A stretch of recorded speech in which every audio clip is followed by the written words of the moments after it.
Stevie Boulet a passé un bien triste anniversaire. L'ancien lofter, qui a fêté ses 43 ans ce 19 février, a perdu sa chienne, Goldie, qui était à ses côtés depuis des années et qu'il avait adoptée aux Gamelles du Cœur, une opération qui aide les animaux des refuges à être correctement nourris.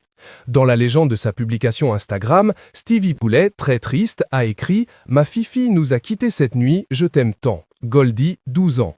Une publication partagée par Stevie Boulet, @Stevie_Boulet. Face à cette triste nouvelle, le membre des grosses têtes de RTL a reçu le soutien de ses fidèles amis et collègues de l'émission, tels que Christophe Beaugrand, qui a commenté sa publication Instagram « Oh mon Stevie, je t'embrasse fort, je sais ce que ça fait, toute mon amitié ».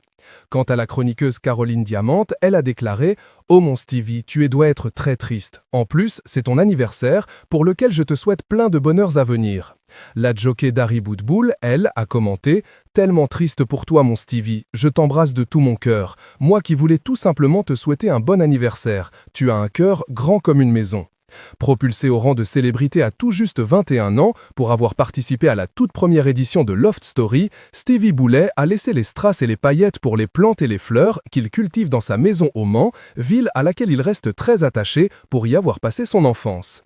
Rien pourtant ne prédestinait le jeune lofter à devenir chroniqueur télé et radio ou encore comédien.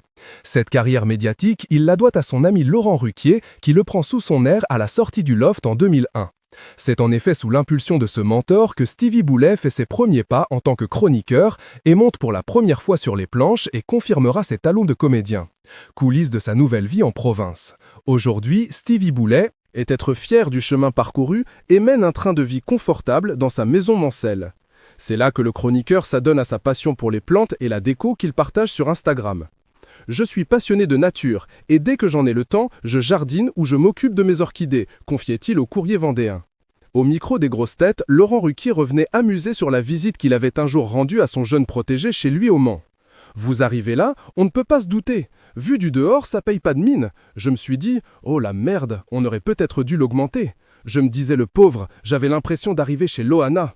Et j'ouvre la porte, Pinot la redoute, plaisantait l'animateur. Stevie avait démenti vivre dans le luxe, assurant ne dépenser de l'argent que dans les plantes, sa passion.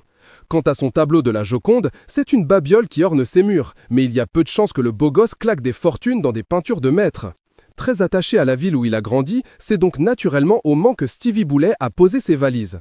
C'est aussi dans la cité mancelle que le trublion de la bande à Ruquier a ouvert 2 discothèques en 2013 et 2015, baptisées La Loge et Loft Factory. Une publication partagée par Stevie Boulet, @Stevie_Boulet. Une publication partagée par Stevie Boulet, @Stevie Boulet. On comprend donc aisément que Stevie ait été nommé ambassadeur et citoyen d'honneur de la ville du Mans lors d'une cérémonie dans les salons d'honneur de la mairie en présence d'une partie de ses camarades des grosses têtes. À propos de ce titre honorifique, l'ancien chroniqueur de On a tout essayé expliquait au Courrier vendéen. « Cela me donne des obligations face aux élus et aux habitants, mais j'adore cette ville que je n'ai jamais quittée. »